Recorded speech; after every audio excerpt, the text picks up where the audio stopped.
जय हिंद। स्वागत है आप सभी का अपने यूट्यूब परिवार बीए सेमेस्टर वाला में। आज के इस क्लास में हम लोग कवर करने वाले हैं BA second semester ancient history यानी प्राचीन इतिहास। प्राचीन इतिहास में आपके पेपर का नाम क्या है? Political history of India. इसमें आपको 600 BC से लेकर के 647 AD तक पढ़ना होता है। ठीक है, ये आपके पेपर का नाम है। आपका जो सब्जेक्ट है वो क्या है? Ancient history, archaeology and culture. ठीक है, ये आपका क्लियर हो गया।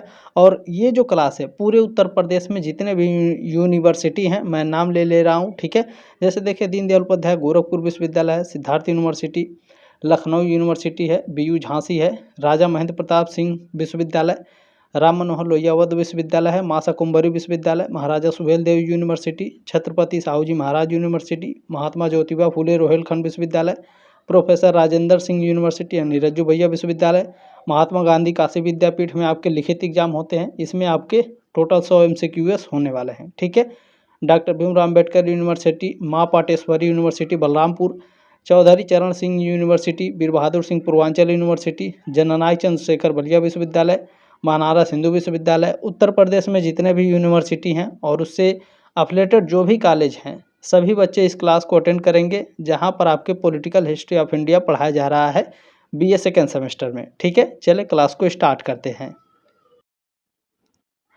क्लास स्टार्ट करते हैं। इसमें आपके 100 MCQs है और मैं थोड़ा सा इसमें आपको डिटेल में बताते चलूँगा, तो थोड़ा धैर्यपूर्वक सुनिएगा, जो आपके एग्ज़ाम के लिए बहुत ही ज़्यादा इंपॉर्टेंट है।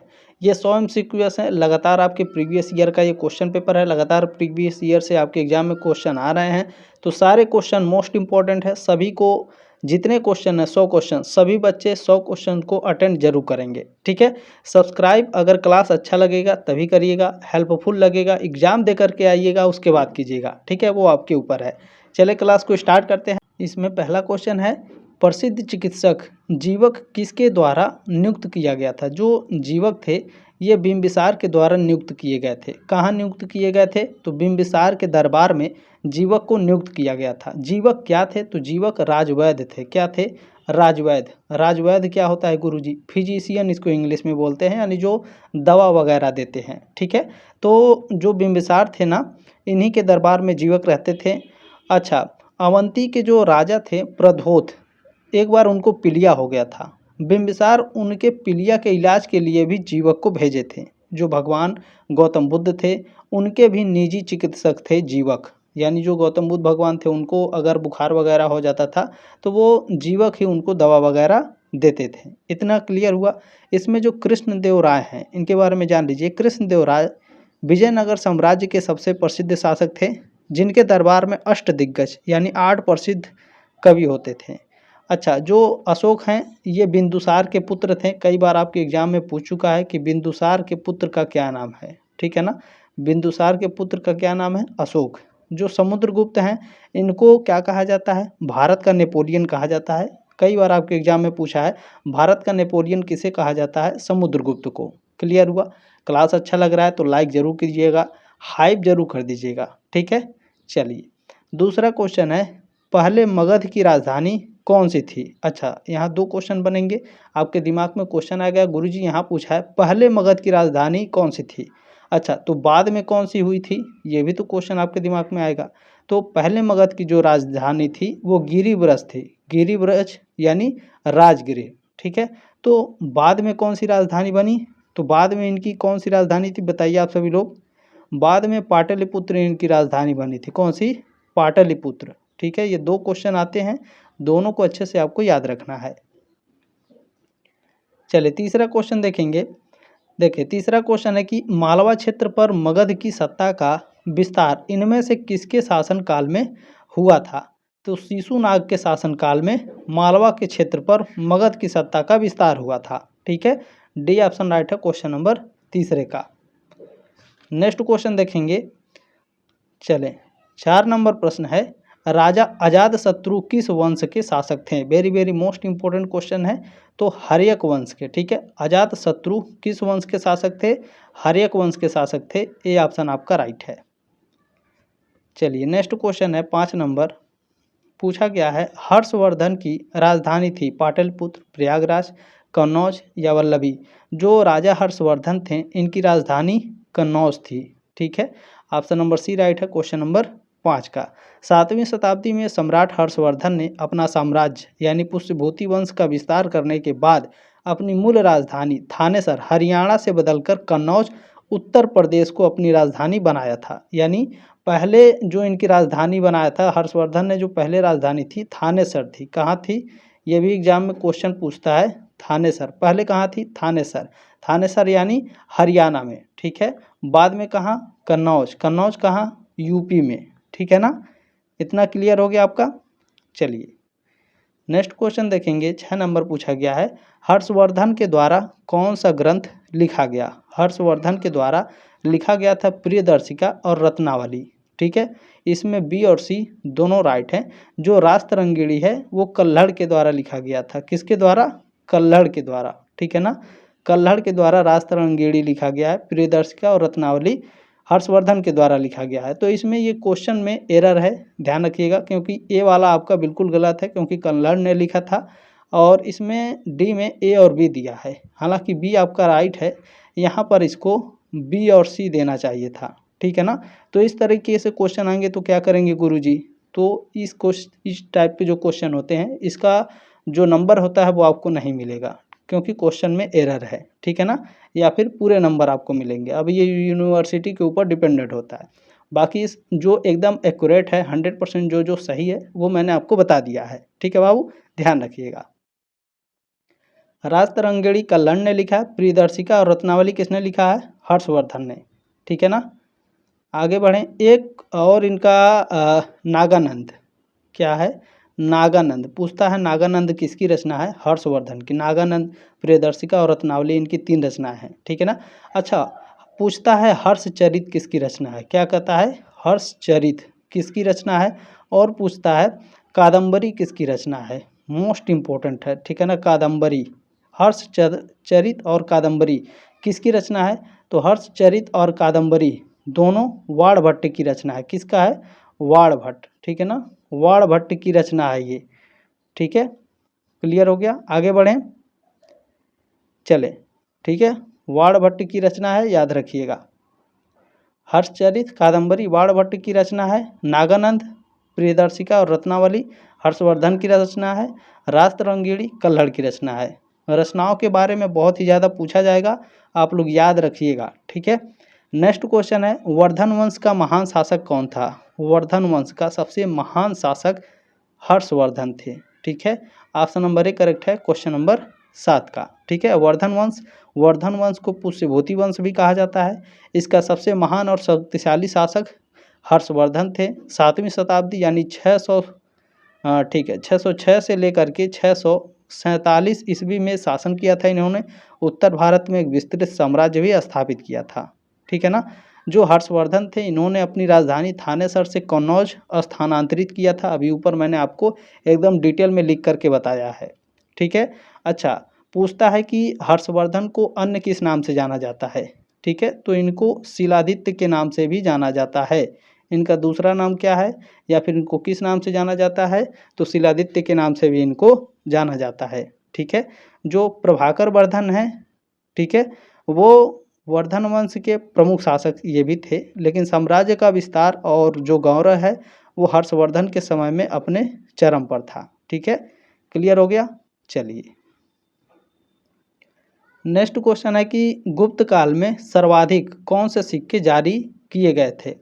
तो गुप्त काल में सबसे ज़्यादा सोने के सिक्के जारी किए गए थे बाबू। ए ऑप्शन राइट है क्वेश्चन नंबर 8 का, ठीक है। चलिए, गुप्त काल को स्वर्ण युग भी कहा जाता है। नेक्स्ट क्वेश्चन है, हर्षवर्धन की बहन का नाम था? तो राज्यश्री हर्षवर्धन के बहन का नाम था। ऑप्शन नंबर सी राइट है क्वेश्चन नंबर 9 का। नेक्स्ट क्वेश्चन देखेंगे, 10 नंबर पूछा है, मौखरी संबंधित थे। मौखरी, ठीक है, मौखरी वंश कहाँ से संबंधित थे? कन्नौज से, बनारस से, मालवा से या फिर पटना से? तो जो मौखरी थे ये कन्नौज से संबंधित थे, ठीक है ना। ये ऑप्शन राइट है क्वेश्चन नंबर 10 का। चलिए नेक्स्ट क्वेश्चन पूछा गया है, शशांक शासक था, गौंड का शासक था, बिहार का, यूपी का या फिर मध्य प्रदेश यानी एमपी का? शशांक कहाँ का शासक था? तो ये गौंड का शासक था, ठीक है ना। ऑप्शन नंबर ए करेक्ट है क्वेश्चन नंबर 11 का। चलिए अगला क्वेश्चन है, हर्षवर्धन का दरबारी कवि कौन था? हर्षवर्धन का दरबारी कवि वाणभट्ट थे। कौन थे? वाणभट्ट। ठीक है ना, हर्षवर्धन के दरबारी कवि वाणभट्ट। बी ऑप्शन आपका राइट हो जाएगा क्वेश्चन नंबर 12 का। ठीक है ना, आगे बढ़े। हर्षचरित और कादंबरी इनकी रचना है, ध्यान रखिएगा। और इसमें जो रवि कीर्ति हैं, ये पुलकेशिन द्वितीय के दरबारी कवि थे। ठीक है, पूछता है आपके एग्जाम में कई बार रवि कीर्ति, या फिर ऐसे पूछेगा कि पुलकेशिन द्वितीय के दरबारी कवि कौन थे। इसी तरीके से 4 ऑप्शन देगा, तो उसमें रवि कीर्ति आपको याद रखना है। तो जो कौटिल्य हैं, ठीक है, जो चाणक्य हैं, ये कौन थे? तो ये चंद्रगुप्त मौर्य के प्रधानमंत्री और सलाहकार थे। ठीक है ना, क्लियर हो गया, आगे बढ़ें। जो दंडिन थे बाबू, ये 7वीं से 8वीं शताब्दी के संस्कृत गद्य लेखक और कवि थे, जो मुख्य रूप से पल्लव राजवंश, विशेष करके राजा नरसिंह वर्मन द्वितीय के दरबार से संबंधित माने जाते हैं। ठीक है, चलिए नेक्स्ट क्वेश्चन है, हर्षवर्धन ने उत्तर भारत पर शासन किया, कब से कब तक किया था, किस सन में किया था? तो 606 से 647 ईस्वी तक हर्षवर्धन ने उत्तर भारत पर शासन किया था। अभी ऊपर मैंने आपको बताया बाबू। ठीक है ना, बी ऑप्शन राइट है क्वेश्चन नंबर 13 का। चलिए नेक्स्ट क्वेश्चन देखेंगे, 14 नंबर पूछा गया है, ग्रहवर्मन वंश का शासक था। ग्रहवर्मन मौखरी राजवंश का शासक था। डी ऑप्शन राइट है क्वेश्चन नंबर 14 का। अगला क्वेश्चन देखेंगे, 15 नंबर पूछा गया है, नंद वंश का संस्थापक कौन था? नंद वंश के संस्थापक कौन थे, बताइए? महापद्मानंद नंद वंश के संस्थापक थे। ऑप्शन नंबर ए करेक्ट है क्वेश्चन नंबर 15 का। महापद्मानंद ने लगभग 344 से 345 ईसा पूर्व में अंतिम शिशुनाग वंश के शासक को पराजित करके मगध में नंद वंश की स्थापना की थी। ठीक है, एक क्वेश्चन और पूछता है कि मगध को जो महापद्मानंद है, इनको पुराणों में क्या है, पुराणों में क्या कहा जाता है? महापद्मानंद को पुराणों में क्या कहा जाता है? उग्रसेन कहा जाता है। ठीक है, उग्रसेन।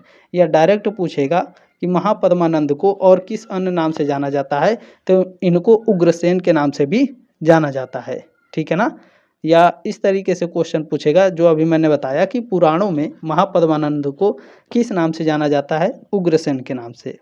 क्लियर हो गया, चलिए नेक्स्ट क्वेश्चन है कि निम्नलिखित में से कौन सा नंद वंश का अंतिम शासक था? नंद वंश का अंतिम शासक धनानंद था। ये ऑप्शन आपका करेक्ट है क्वेश्चन नंबर 16 का। जो इसमें गोविश नाका हैं, ये नंद वंश के छठे शासक थे। जो पांडुका हैं, ये नंद वंश के दूसरे शासक थे। और जो इसमें कैवर्ता हैं, ये नंद वंश के 8वें राजा थे।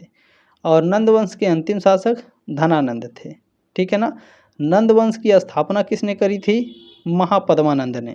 ठीक है, चलिए नेक्स्ट क्वेश्चन क्या है, 17 नंबर पूछा गया है, मौर्य साम्राज्य की नींव किसके द्वारा रखी गई थी? मौर्य साम्राज्य की नींव या फिर मौर्य साम्राज्य की स्थापना किसने की थी?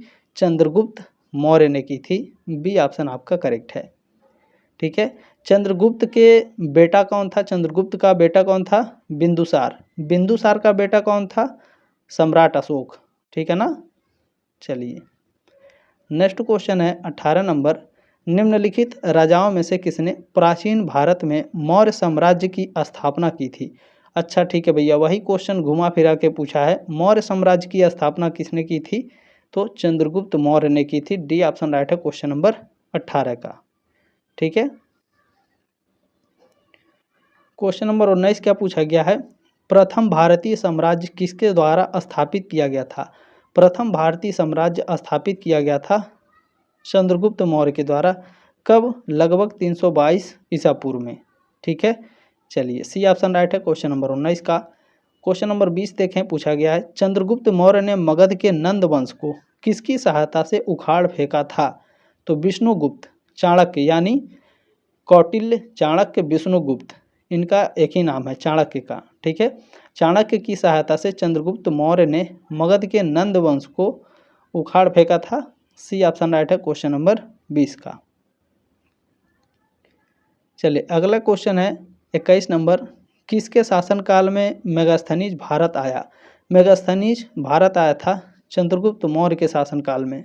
ठीक है, मेगास्थनीज लिखा हुआ है, मेगास्थनीज इनका नाम है। ठीक है ना, इंग्लिश में यहाँ पर सही से लिखा हुआ है। सी ऑप्शन राइट है क्वेश्चन नंबर 21 का। ठीक है ना। अच्छा, जो मेगास्थनीज था ये यूनानी राजदूत था, इसको भेजा किसने था? ठीक है, आया तो था लेकिन भेजा किसने था मेगास्थनीज को? सेलुकस निकेटर ने भेजा था। कब भेजा था भैया? तो 302 से 298 ईसा पूर्व के बीच में भेजा था। ठीक है। अच्छा, किस लिए आया था? तो ये यहाँ भारत में भ्रमण करने आया था। अच्छा गुरुजी, भ्रमण करके क्या करेगा? तो किताब लिखेगा। किताब कौन सा लिखा था? इंडिका। ठीक है ना, इंडिका पुस्तक बहुत ही फेमस है और बार बार पूछा जाता है। किसने लिखा है? मेगास्थनीज ने लिखा है। किसके दरबार में आया था? चंद्रगुप्त मौर्य के दरबार में। किसने भेजा था? सेलुकस निकेटर ने भेजा था। कब भेजा था? 302 से 298 ईसा पूर्व में लगभग। ठीक है ना। चलिए नेक्स्ट क्वेश्चन है, चंद्रगुप्त मौर्य के दरबार में यूनानी राजदूत मेगास्थनीज को किसने भेजा? तो सेलुकस निकेटर ने भेजा था। ठीक है, ये ऑप्शन आपका राइट हो जाएगा 22 का। नेक्स्ट क्वेश्चन देखेंगे, 23 नंबर पूछा गया है, मेगास्थनीज की पुस्तक इंडिका में भारतीय समाज के कितने वर्गों का उल्लेख है? एक क्वेश्चन तो मिल गया ना कि मेगास्थनीज इंडिका पुस्तक किसकी है? मेगास्थनीज की है। तो मेगास्थनीज ने इंडिका लिखा है, यानी इंडिका पुस्तक में क्या लिखा है? तो भारत के बारे में लिखा है। तो भारतीय समाज को कितने वर्गों में उल्लेख किया है? तो इसने 7 वर्गों में उल्लेख किया है। कौन कौन से वर्ग थे इसमें? तो इसमें था पहला ब्राह्मण। ठीक है ना, क्या थे? ब्राह्मण। उसके बाद इसमें क्या थे? ठीक है ना, ये ब्राह्मण ऐसे लिखाएगा, एक सेकेंड, ये वाला। ठीक है ना, ब्राह्मण। उसके बाद कौन थे? क्षत्रिय थे। ठीक है ना, ब्राह्मण, क्षत्रिय, वैश्य। 7 प्रकार के बताया था ना, ये 3 हो गए। वैश्य, शूद्र। ठीक है, 4 हो गए। शूद्र, कृषक। ठीक है, कृषक के बाद इसने बताया था कारीगर। ठीक है, कारीगर और शिकारी। ये 7 प्रकार के वर्गों का उल्लेख किया था। ठीक है, मेगास्थनीज ने इंडिका पुस्तक में भारतीय समाज के बारे में। क्लियर हुआ? चलिए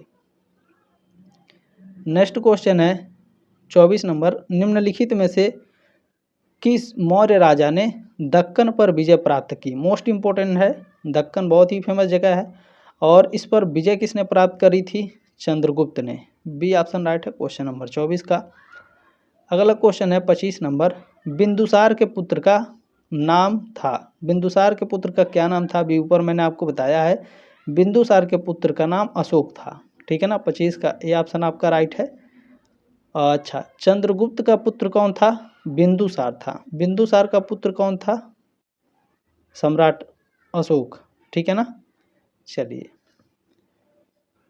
नेक्स्ट क्वेश्चन देखेंगे, 26 नंबर पूछा गया है, कलिंग युद्ध किस वर्ष में हुआ था? कलिंग युद्ध 261 ईसा पूर्व में हुआ था। कब हुआ कलिंग युद्ध? 261 ईसा पूर्व में। ये ऑप्शन आपका करेक्ट हो जाएगा क्वेश्चन नंबर 26 का। चलिए आगे बढ़ेंगे, 27 नंबर क्वेश्चन इसमें पूछा गया है, सम्राट अशोक ने निम्नलिखित में से किस युद्ध के बाद बौद्ध धर्म ग्रहण किया? कलिंग युद्ध के बाद सम्राट अशोक ने बौद्ध धर्म अपना लिया था। ये ऑप्शन राइट है क्वेश्चन नंबर 27 का। इसमें जो बक्सर की लड़ाई है ये 1764 में लड़ी गई थी। ठीक है ना, ईस्ट इंडिया कंपनी और मुगल सम्राट शाह आलम द्वितीय के बीच। ठीक है ना। अच्छा, इसमें जो हल्दी घाटी की लड़ाई है ये कब हुई थी? 1576 में। ठीक है ना, 1576 में हल्दी घाटी की लड़ाई हुई थी। मुगल सम्राट अकबर की सेना थी और कौन थे? महाराणा प्रताप थे। ठीक है, तराइन का 2 बार युद्ध हुआ था, 1191 में और 1192 में। ठीक है। चलिए नेक्स्ट क्वेश्चन देखेंगे, 28 नंबर पूछा गया है, अभिलेखों में किस शासक का उल्लेख प्रियदर्शी एवं देवनाम प्रिय यानी देवताओं के प्रिय के रूप में किया गया है? तो सम्राट अशोक। बी ऑप्शन राइट है क्वेश्चन नंबर 28 का। ठीक है ना। आगे बढ़ें। अच्छा, पूछता है एक क्वेश्चन की सैंड्रो, मैं लिख दे रहा हूँ ताकि आपके दिमाग में ये छपा रहे, सैंड्रोकोटस। सैंड्रोकोटस किसे कहा जाता है? चंद्रगुप्त मौर्य को सैंड्रोकोटस कहा जाता है। कौन लोग कहते हैं? तो जो यूनानी लेखक थे। ठीक है ना, कौन थे? जो यूनानी लेखक होते थे वो चंद्रगुप्त मौर्य को अपने जो किताबें लिखते थे इसमें चंद्रगुप्त मौर्य को सेंड्रोकोटस कहते थे। ठीक है ना। बाकी समुद्रगुप्त के बारे में आप जानते हैं, भारत के नेपोलियन कहा जाता है। ठीक है। हर्षवर्धन को शिलादित्य के नाम से जाना जाता है, ये बात भी आपको याद रखना है। नेक्स्ट क्वेश्चन क्या है 29 नंबर, सम्राट अशोक के स्तंभों का मूल उद्देश्य क्या था? मूल उद्देश्य था धार्मिक नीतियों का प्रचार प्रसार करना। डी ऑप्शन राइट है क्वेश्चन नंबर 29 का। चलिए 30 नंबर क्वेश्चन है। ठीक है। निम्नलिखित में से कौन पुष्यमित्र शुंग का समकालीन था? पुष्यमित्र शुंग का समकालीन महर्षि पतंजलि थे। ये ऑप्शन राइट है क्वेश्चन नंबर 30 का। ठीक है। क्लियर हुआ। महान व्याकरणविद थे पतंजलि, जिन्होंने प्रसिद्ध ग्रंथ क्या लिखा है? बहुत ही फेमस पुस्तक है, बार बार पूछता है ये, महाभाष्य। महाभाष्य की रचना किसने करी है? महर्षि पतंजलि ने करी है। ठीक है ना। चलिए नेक्स्ट क्वेश्चन देखेंगे। क्वेश्चन नंबर 31 है कि महाभाष्य किसने लिखा? अभी देखें यही क्वेश्चन आ गया सेम, पतंजलि ने लिखा है, कोई दिक्कत की बात नहीं है। बी ऑप्शन आपका राइट हो जाएगा। नेक्स्ट क्वेश्चन है कि अंतिम मौर्य शासक कौन था जिसकी हत्या उसके सेनापति ने की थी? तो अंतिम मौर्य शासक कौन था भैया? आपको पता होना चाहिए। वृहदत्त जो था अंतिम मौर्य शासक था, और इसकी हत्या किसने करी थी? बताइए आप सभी लोग, बताइए। बिल्कुल बिल्कुल पुष्यमित्र शुंग ने करी थी इसकी हत्या। ठीक है ना। चलिए अभी आगे और क्वेश्चन आएगा, इसी वाले क्वेश्चन में ध्यान से देखेंगे। शुंग वंश का संस्थापक कौन था? शुंग वंश के संस्थापक पुष्यमित्र शुंग थे। बृहदत्त की हत्या करके शुंग वंश की स्थापना करता है पुष्यमित्र शुंग। ठीक है। चलिए अगला क्वेश्चन है 34 नंबर की कालिदास के मालविकाग्निमित्रम का नायक अग्निमित्र निम्नलिखित में से किस राजवंश का राजा था? तो ये शुंग राजवंश का राजा था। ये ऑप्शन राइट है क्वेश्चन नंबर 34 का। अगला क्वेश्चन देखेंगे 35 नंबर पूछा गया है, बौद्ध धर्म अपनाने वाला पहला इंडो ग्रीक राजा कौन था? मिनेंडर द्वितीय जो था बौद्ध धर्म अपनाने वाला पहला इंडो ग्रीक राजा था। डी ऑप्शन राइट है क्वेश्चन नंबर 35 का। अगला क्वेश्चन देखिए 36 नंबर पूछा गया है, खारवेल ने किन राज्यों के खिलाफ सफल अभियान चलाए? तो जो खारवेल थे ये सातवाहन के खिलाफ सफल अभियान चलाए थे। बी ऑप्शन आपका राइट है। चलिए नेक्स्ट क्वेश्चन है 37 नंबर, चंद्रगुप्त के 9 रत्नों में से कौन ज्योतिष से जुड़ा था? ज्योतिष विद्या से जुड़ा था वराह मिहिर। ठीक है। सी ऑप्शन राइट है क्वेश्चन नंबर 37 का। यही क्वेश्चन दूसरे तरीके से पूछ सकता है, वराह मिहिर किसके दरबारी कवि थे? किसके दरबार 9 रत्नों के दरबार में थे? तो चंद्रगुप्त के। क्या थे? तो ज्योतिषी थे। ठीक है। चलिए नेक्स्ट क्वेश्चन है कि कालिदास किसके शासनकाल में थे? तो कालिदास चंद्रगुप्त द्वितीय के शासनकाल में थे। किसके शासनकाल में? चंद्रगुप्त द्वितीय। डी ऑप्शन आपका करेक्ट हो जाएगा। अगला क्वेश्चन देखें 39 नंबर, निम्नलिखित में से कौन सिक्के जारी करने वाला पहला गुप्त शासक था? तो देखें इसमें जो चंद्रगुप्त प्रथम हैं, ठीक है, ये सिक्के जारी करने वाले पहले गुप्त शासक थे। ये ऑप्शन आपका राइट है। अगला क्वेश्चन देखेंगे 40 नंबर, सती प्रथा का पहला शिलालेख साक्ष्य कहाँ से मिला है? तो एरड़ अभिलेख से मिला है। एरड़ अभिलेख कहाँ है? मध्य प्रदेश में है। ठीक है ना। कहाँ है? मध्य प्रदेश में एरड़ अभिलेख। किस जिले में है? तो सागर जिले में है। ठीक है ना। किस जिले में? सागर जिले में है। क्लियर हुआ। चलिए अगला क्वेश्चन देखेंगे, पूछा गया है गुप्त संवत की स्थापना किसने की थी? तो चंद्रगुप्त प्रथम ने गुप्त संवत की स्थापना प्रारंभ करी थी।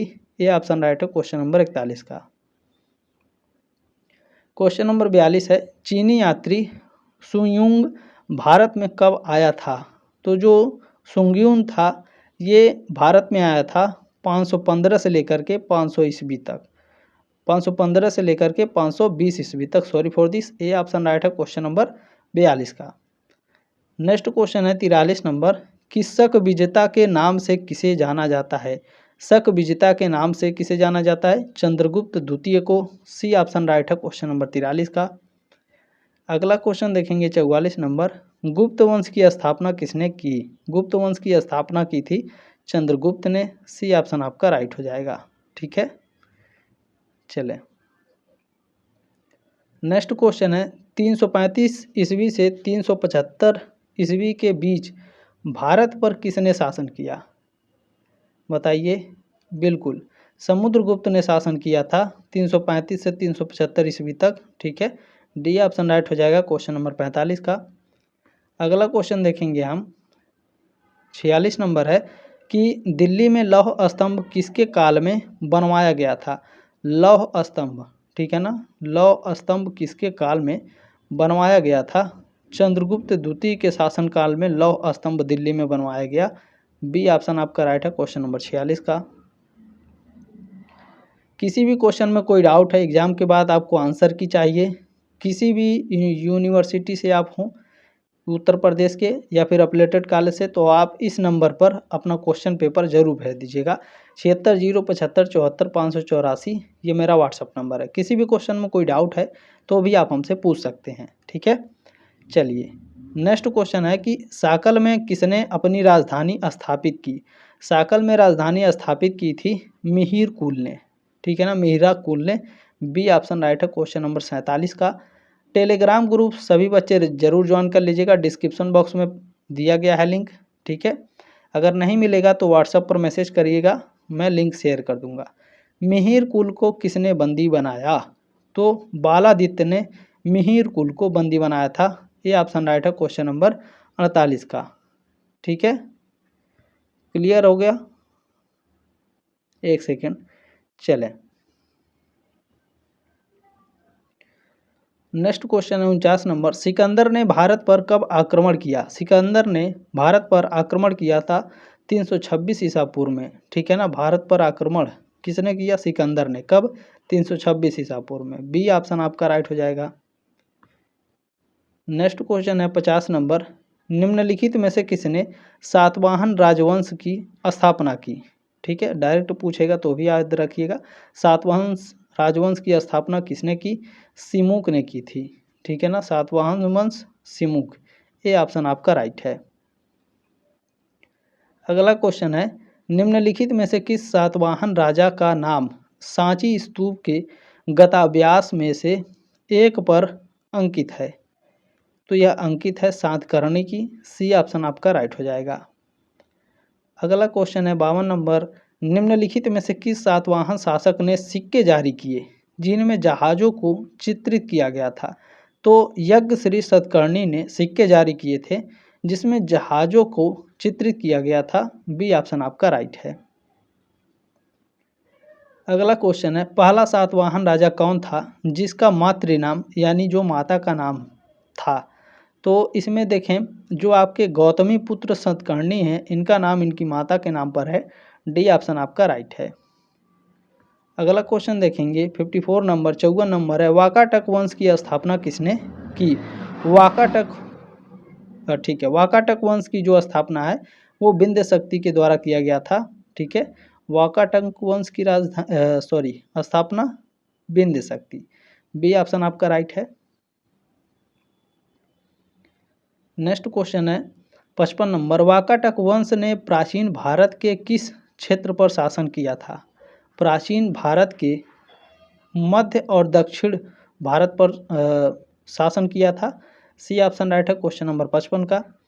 अगला क्वेश्चन देखें, पूछा गया है, अपने पति की मृत्यु के बाद वाकाटक साम्राज्य की रानी कौन थी? प्रभावती गुप्ता थी। ये ऑप्शन राइट है क्वेश्चन नंबर 56 का। ठीक है ना, प्रभावती गुप्ता गुप्त सम्राट चंद्रगुप्त द्वितीय यानी विक्रमादित्य की पुत्री थीं। उनका विवाह वाकाटक नरेश रुद्रसेन द्वितीय से हुआ था 390 ईस्वी के आसपास। अपने पति की असामयिक मृत्यु के बाद उन्होंने अपने अल्पवयस्क पुत्रों दिवाकर सेन और दामोदर सेन के लिए संरक्षिका के रूप में लगभग 20 वर्षों तक शासन किया था। ठीक है ना, जो विंध्य शक्ति है ये वाकाटक राजवंश के संस्थापक थे। ठीक है, जो प्रवरसेन प्रथम है यह विंध्य शक्ति के पुत्र और वाकाटक वंश के एक शक्तिशाली राजा थे। जो हरिसेन है यह वाकाटक वंश की वत्स गुल्म शाखा के अंतिम महान राजा थे। ठीक है, चलिए नेक्स्ट क्वेश्चन क्या पूछा है, किस शासक ने हूणों को पराजित किया? हूणों को पराजित किया था स्कंदगुप्त ने। सी ऑप्शन राइट है क्वेश्चन नंबर 57 का। अगला क्वेश्चन देखें, वर्धन वंश का संस्थापक कौन था? क्या कह रहा है? वर्धन वंश। तो पुष्यभूति जो थे ये वर्धन वंश के संस्थापक थे। डी ऑप्शन आपका राइट है। अगला क्वेश्चन देखें, 59 नंबर है कि हर्यक वंश का संस्थापक कौन था? हर्यक वंश का संस्थापक बिंबिसार था।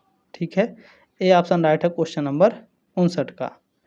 चलिए अगला क्वेश्चन देखेंगे, 60 नंबर पूछा गया है, शिशुनाग वंश का संस्थापक कौन था? शिशुनाग वंश का संस्थापक शिशुनाग था। सी ऑप्शन आपका राइट है। नेक्स्ट क्वेश्चन है, मौर्य वंश का संस्थापक कौन था? मौर्य वंश का संस्थापक चंद्रगुप्त मौर्य थे। डी ऑप्शन आपका करेक्ट हो जाएगा।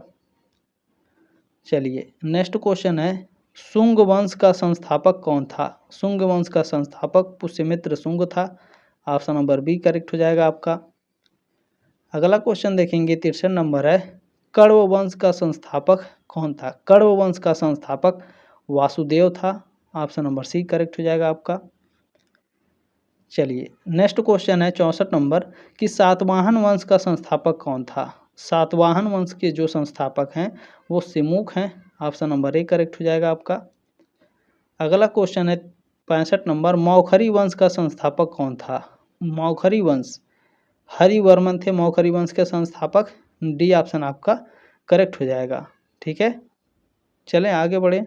नेक्स्ट क्वेश्चन देखें, पूछा गया है शक वंश का संस्थापक कौन था? शक वंश के जो संस्थापक है वो मौस यानी माउस थे। बी ऑप्शन आपका करेक्ट हो जाएगा।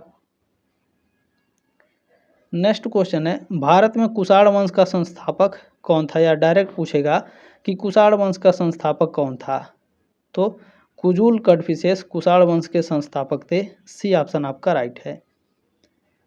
चलिए नेक्स्ट क्वेश्चन है 68 नंबर कि ऋग्वेद के वैदिक ग्रंथ में किस शब्द का सर्वप्रथम उल्लेख हुआ है?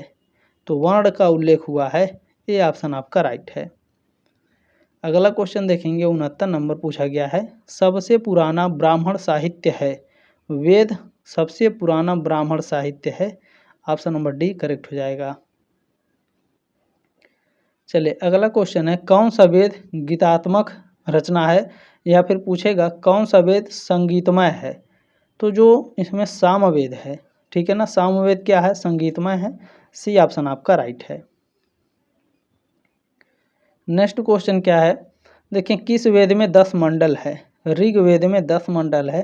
ये ऑप्शन आपका राइट हो जाएगा।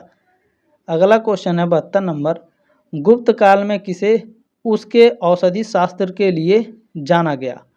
तो सुश्रुत को गुप्त काल में औषधि शास्त्र के लिए जाना गया था। बी ऑप्शन आपका राइट है। इसमें नेक्स्ट क्वेश्चन देखेंगे, सातवाहन शासकों की राजकीय भाषा क्या थी? जो सातवाहन शासक थे इनकी जो राजकीय भाषा थी वो प्राकृत थी, यानी आम बोलचाल की भाषा। ठीक है, चलिए नेक्स्ट क्वेश्चन है कि श्रीमद् भागवत गीता मौलिक रूप से किस भाषा में लिखी गई थी? संस्कृत भाषा में लिखी गई थी। ये ऑप्शन आपका राइट है। नेक्स्ट क्वेश्चन है, ताड़ के पत्तों की गई लिखावट कहलाती है? ताड़ के पत्तों पर लिखावट जो होती थी उसे पांडुलिपि कहा जाता था। सी ऑप्शन आपका राइट है। चलिए नेक्स्ट क्वेश्चन पूछा गया है, प्राचीन भारतीय साहित्य में कितने वेद हैं? 4 वेद हैं। ए ऑप्शन आपका राइट है। ठीक है ना। चलिए नेक्स्ट क्वेश्चन क्या है, देखें पूछा गया है कि निम्नांकित में से कौन से प्राचीन इतिहास के स्रोत हैं? प्राचीन इतिहास का स्रोत यहाँ पर पूछा गया है। तो साहित्य और पुरातात्विक ये दोनों प्राचीन इतिहास के स्रोत हैं। तो सी ऑप्शन आपका करेक्ट हो जाएगा 77 का। चलिए नेक्स्ट क्वेश्चन पूछा है, पुरातात्विक स्रोत में शामिल हैं सिक्के, मुहरे, अभिलेख, ये सभी शामिल होंगे। तो डी ऑप्शन आपका राइट हो जाएगा। चलिए नेक्स्ट क्वेश्चन क्या है, देखें पूछा गया है साहित्यिक स्रोतों में शामिल है। साहित्यिक स्रोतों में सभी साहित्य शामिल होते हैं। ये ऑप्शन आपका राइट है। नेक्स्ट क्वेश्चन है कि निम्नांकित में से कौन से भारतीय इतिहास का स्रोत है? तो देखें इसमें जो पुरातात्विक स्थल होते हैं ये भारतीय इतिहास के स्रोत हैं। अच्छा, जो पुराता स्मारक हैं, ये स्मारक पुरातात्विक स्थल के अंतर्गत आते हैं। तो इसमें कुछ बच्चे ऑप्शन नंबर ए लगाए थे पिछले साल, तो ध्यान रखिएगा ऑप्शन नंबर ए नहीं लगाना है। अगर सेम क्वेश्चन आएगा तो सी ऑप्शन आपको लगाना है, ठीक है ना। जो स्मारक है वो पुरातात्विक स्थल के अंतर्गत आ जाएंगे। पुरातात्विक स्थल के अंतर्गत अभी ऊपर मैंने आपको बताया जो स्मारक हैं, जो औजार बनाए गए थे, जो मिट्टी के बर्तन बनाए गए थे, ये सारे पुरातात्विक स्थल के अंतर्गत आते हैं। तो वो क्या है, भारतीय इतिहास का स्रोत है बाबू, ठीक है ना। चलिए, सेम क्वेश्चन आएगा तो सी लगाइएगा। पत्थर या धातु जैसी कठोर सतह की लिखावट कहलाती है, अभिलेख कहलाती है। ये ऑप्शन आपका राइट है। अगला क्वेश्चन देखें, पूछा गया है ताड़ के पत्तों पर की गई लिखावट कहलाती है, पांडुलिपि कहलाती है ताड़ के पत्तों पर लिखी गई लिखावट। सी ऑप्शन आपका राइट है। अगला क्वेश्चन देखें, पूछा गया है रास तरंगिणी पुस्तक के रचयिता हैं कल्हड़। अभी ऊपर मैंने बताया था रास तरंगिणी को कल्हड़ ने लिखा है। ये ऑप्शन आपका राइट है। चलिए, नेक्स्ट क्वेश्चन क्या है, हर्षवर्धन का दरबारी कवि कौन था। हर्षवर्धन के दरबारी कवि बाणभट्ट थे, ठीक है ना। ऑप्शन नंबर बी करेक्ट हो जाएगा। बाणभट्ट 7वीं शताब्दी के संस्कृत के एक महान विद्वान और कवि थे, जो राजा हर्षवर्धन के आस्थान कवि यानी दरबारी कवि थे, ठीक है ना। रवि कीर्ति के बारे में मैंने ऊपर बताया था, पुलकेशिन द्वितीय के दरबारी कवि थे, ठीक है। चलिए, नेक्स्ट क्वेश्चन क्या है, प्राचीन भारतीय साहित्य में कितने वेद हैं। 4 वेद हैं। ये ऑप्शन आपका राइट हो जाएगा 85 का। 4 वेद कौन कौन से हैं आप सभी को पता है, नहीं पता है कमेंट बॉक्स में कमेंट जरूर करेंगे। हर्षचरित के लेखक कौन है, ऊपर मैंने लिख लिख के बताया है आपको, बाणभट्ट की ये रचना है। सी ऑप्शन आपका राइट है। चलिए, नेक्स्ट क्वेश्चन है हर्षवर्धन ने उत्तर भारत पर शासन किया। हर्षवर्धन ने उत्तर भारत पर 606 से 647 ईस्वी तक शासन किया। बी ऑप्शन आपका राइट है 87 का। 88 नंबर प्रश्न है भारतीय महाकाव्य साहित्य में शामिल है। भारतीय महाकाव्य, यहाँ साहित्य के बारे में पूछा गया है। महाकाव्य साहित्य, तो साहित्य में रामायण और महाभारत आ जाएंगे, गीता यानी भगवत गीता नहीं आता है। तो डी ऑप्शन आपका करेक्ट हो जाएगा, ए और बी दोनों राइट हो जाएंगे। नेक्स्ट क्वेश्चन क्या है, पूछा गया है संस्कृत साहित्य का प्रथम काव्य ग्रंथ कौन सा है। संस्कृत साहित्य का प्रथम काव्य ग्रंथ, तो ये रामायण है। ऑप्शन नंबर ए करेक्ट हो जाएगा आपका।